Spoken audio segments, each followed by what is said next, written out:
What's up guys, Viper FPV here, and today we have the Armattan Chameleon Titanium Edition.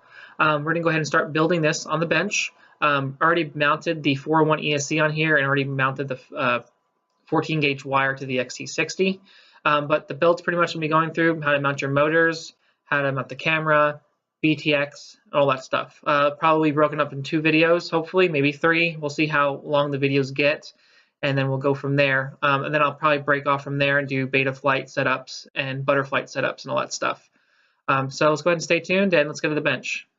All right, guys, we're at the bench and pretty much have all my products here. So we're going to be using the Helio Spring Flight Controller, the TBS Unify HV, the Micro or Predator Mini. It's not the Micro, this is the Predator Mini. And then we have these beautiful motors here. They are the F60 Pro 2350 kV. Things are beautiful, aren't they? And then, like I already showed you, we're going to be using the Dow Engine 401 ESC. And so let's go ahead and get building. Now the first thing I go ahead and start doing, besides, usually what I do is I'll mount the flight controller if I have a 401 on the front, so then I have kind of know what I'm doing when I'm making the length of the wires. But like this, then I go ahead and mount the motors. So I'm going to go ahead and mount the motors first. And how we do that, now, T-motor actually only comes with 4 screws in here.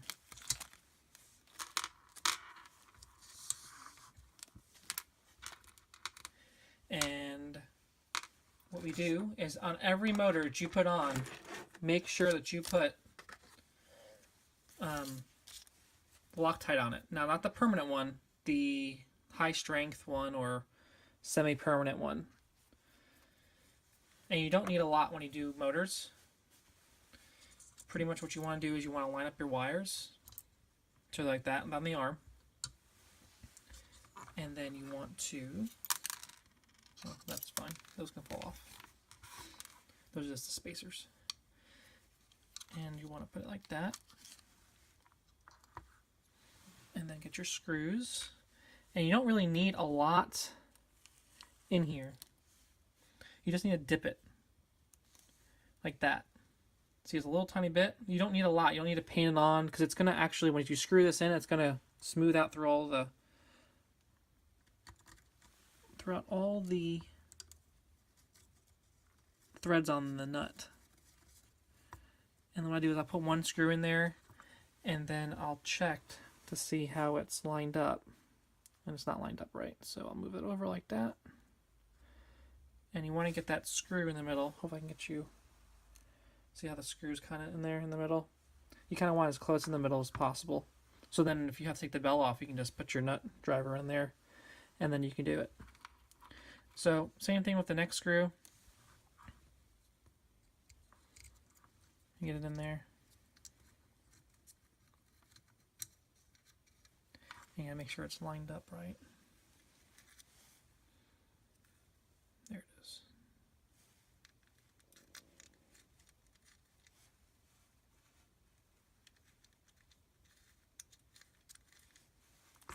And I'm not going to go through every single motor and show you guys me screwing every motor on.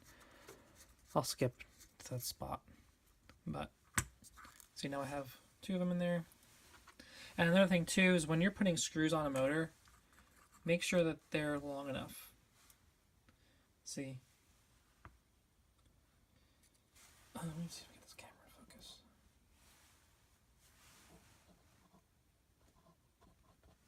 There. I think that's a little better.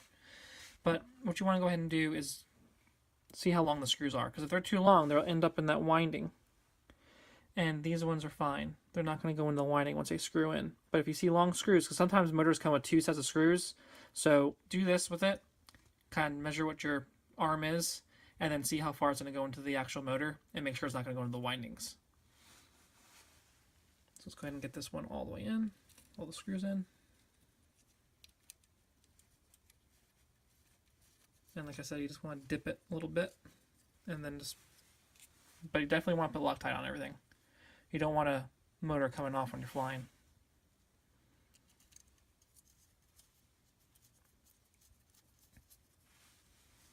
That's that. And then I need my handy dandy screwdriver. Not the right size. I guess hex driver, I guess you'd call it. And I really do like these hex drivers from RacedayMade RC. No, these aren't RacedayMade RC. These are RacedayQuads. Yeah, RacedayQuads.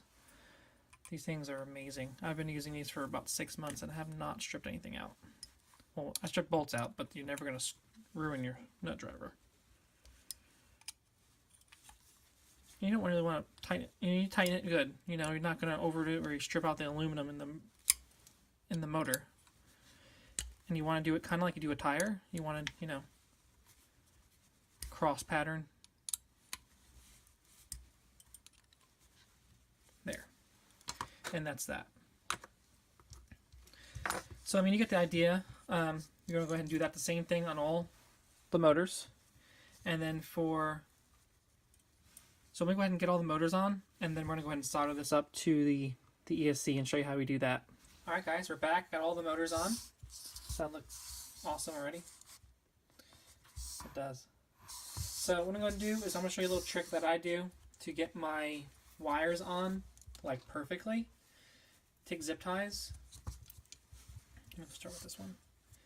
And I'm not going to, pretty much what I'm going to show you is you take your zip tie, so you know how you want your wires to go kind of on your C's like that, right? So this wire with that one, that one, that one. And that's pretty much how you want to wire your motors up, even if you're using a regular ESC, which I'll show you next after this. Because you're going to be switching the direction in B-Heli anyway. So it doesn't even matter. Because you know, it doesn't matter which way you cross the wires. Even if you have to cross the wires, you can switch it up. Don't matter. So my trick is you take a zip tie. So you want that like that, and you want this really tight so it stays right next to the arm, like that. And you want it as straight as possible. So it kind of gives you that nice, cool, you know, professional look. So what I do is I take that, I get my zip tie, bend it a little bit there. And this isn't going to be permanent either for right now. I'll probably, so you pretty much, you waste zip ties doing this, but it comes out nicer. So what I'm going to do is I'll make it really tight.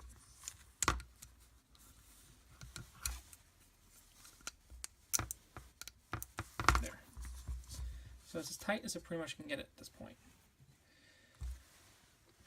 And then let's put the soldering iron on so we can, and then you can kind of measure out where your wires want to be. So I know I want it like that.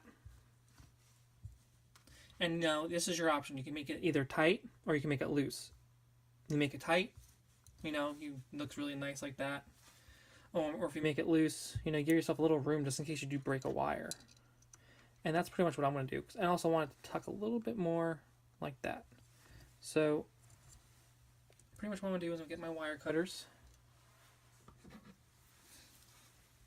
And one by one, I'm just going to kind of use my finger to kind of hold it there. Use my other finger to kind of know where I want to cut it. And then cut the wire like that. Same thing goes with this one. Right there.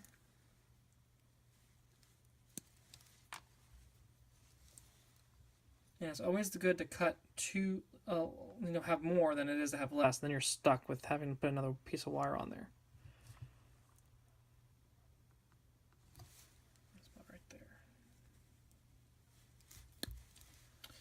So let's go ahead and strip these wires up. And like I said, another pretty much what you can do is I used to use a, you know, a X-Acto knife to strip the wires out. It's so much easier than using wire cutters.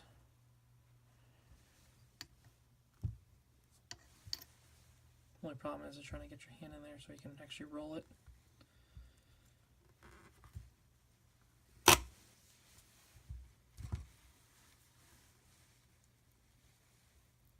twist them up. Do the last one here. I'm going to do this on the carbon even though I don't want to, but I know you're just looking at my hand. Sorry. There you go.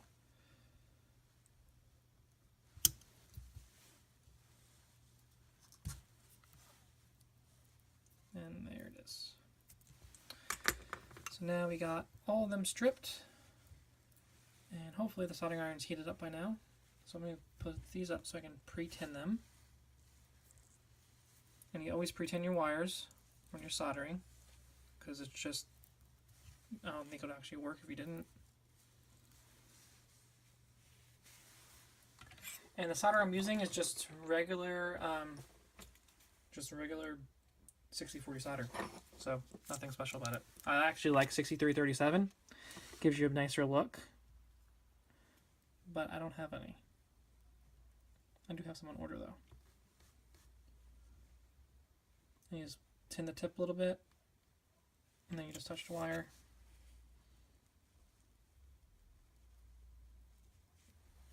And there you go. So that side's done. And then I fold those back to the side so I can get in here with my soldering iron. And then you tin up. Let me clean up the soldering iron. It's too much. I have a habit of using too much solder. I go through so much solder, seriously. Alright, then what you go to do is you tin a little bit of solder on that. And then you just touch the pad. And then you're not putting it on the pad, you're not putting it on the soldering iron, you're putting it on the pad. Just like that. See a little more. There you go. See how they're nice and shiny? So, and then you just solder it up. Real easy. Where's my this is what I use to solder most of my stuff. I don't waste my time with medical supplies. I just use. And remember, this is the wire, the end wire, so I'm going to put it on this one. And honestly, it doesn't matter if I mess up. I'd just rather have it like that. And like I said, I wanted this kind of in a little bit. So let's see what happens here. Yeah, that's good. And then we're going to come over the top like that, touch it. Adjust it a little bit.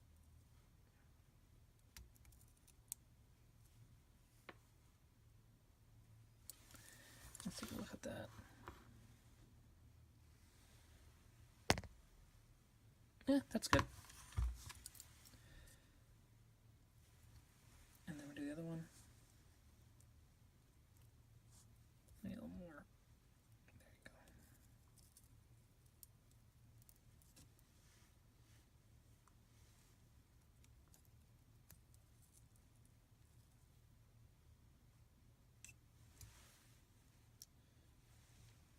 And this one. I don't like that. There's like some stuff on there.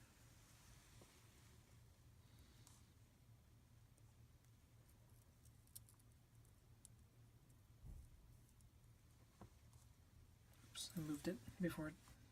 The thing is, when you want to solder, you really shouldn't move the joint after it's soldered until it hardens.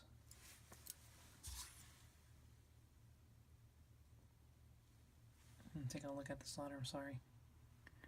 Not my best work, but it'll do. So, I mean, you pretty much understand how to do that.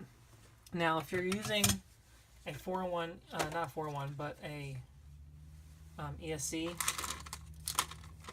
on the arms, how you solder those up is pretty simple too. So, this is an ESC. This is a this is a Wraith ESC, 35 amp. And so, if you're doing it on the arm, for example, let me pick one here. So if you're doing it on the arm here, you just pretty much mount it there. I usually put a zip tie around it or something to hold it. And then this is like I think this is the positive. Yeah, this is positive. This is negative. This is positive. And then the signal wire is right here. So if you had a PDB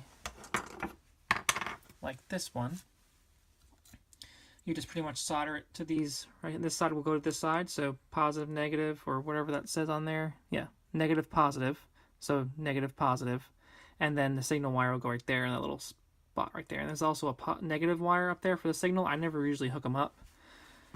And then on the back end of it, you see how the wires are like that. You just solder them straight across. So this wire will go that one, middle one there, this one there. So the only thing bad about having these ESCs on the arms, you have to make your you shorten your motor wires a lot.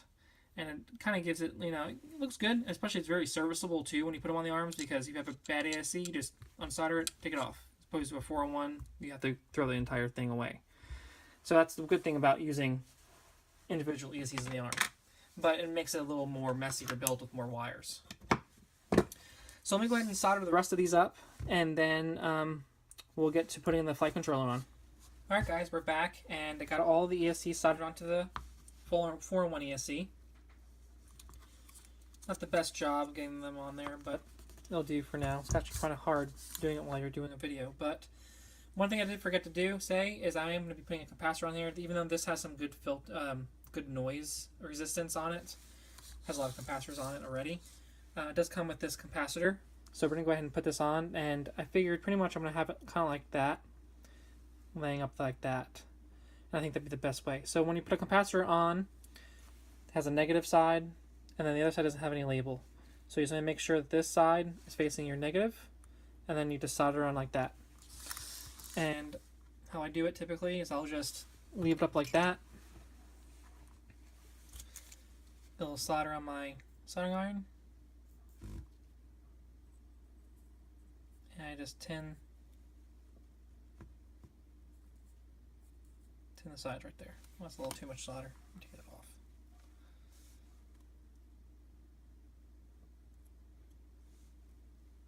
That's good.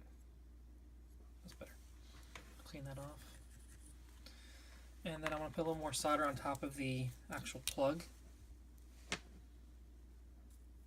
Something fresh so it can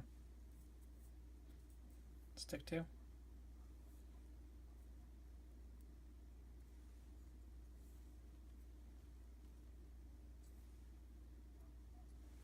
There you go. And then we just make sure the line's up right in the polarity.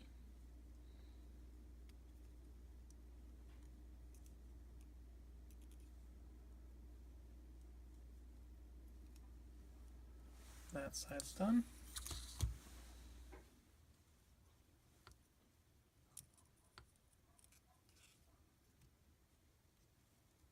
And that side's done. It's all on there now. And I'll probably play with it around with it a little bit to make it so it's not so tall. I'll probably bend it. Which I can probably bend it now.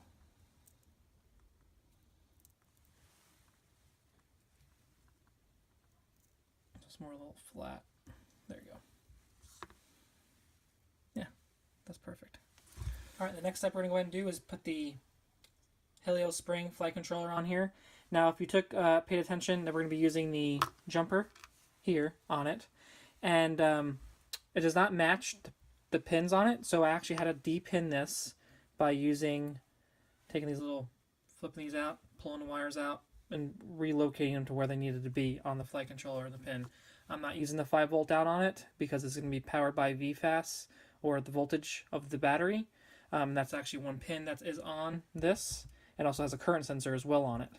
So let me go ahead and plug this in, and then we'll plug this sucker in. Alright guys, I got it all plugged in, and I actually had to switch it again because I didn't have it right. But pretty much, now I didn't really cover this, how to mount this part on, but pretty much you either want to use plastic or metal screws. I like metal because a lot of times you have hard crashes, they'll actually break and then you have to rebuild the stack. So these actually came with the dowel engine, these metal ones, and they're actually just long enough to where it clears the top plate. So pretty much find yourself some metal standoffs or plastic ones if you prefer, and you just pretty much screw in there. And how I have them secured in there is you have some nuts right there holding it on the bottom, and that pretty much just holds it in there. Those are plastic actually. So now since I have this way, it doesn't clearly work. That's the front. This is the front of the flight controller. I'm actually going to have to mount this upside down, so I'll change that in Butterflight once I get it on. But let's go ahead and plug that in.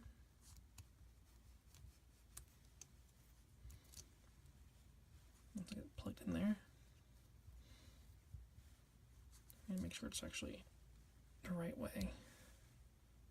Top, yep, that's right. So it push it in there. And this is the easiest way to connect something. I mean, I don't have to have those bulky wires everywhere. I mean, those are all connected there. And then all I have to do to get this on there. Oh, I forgot to put my little things on there. Hold on. These need to go on. These little spacers. Where's my other one? Should have one more around here.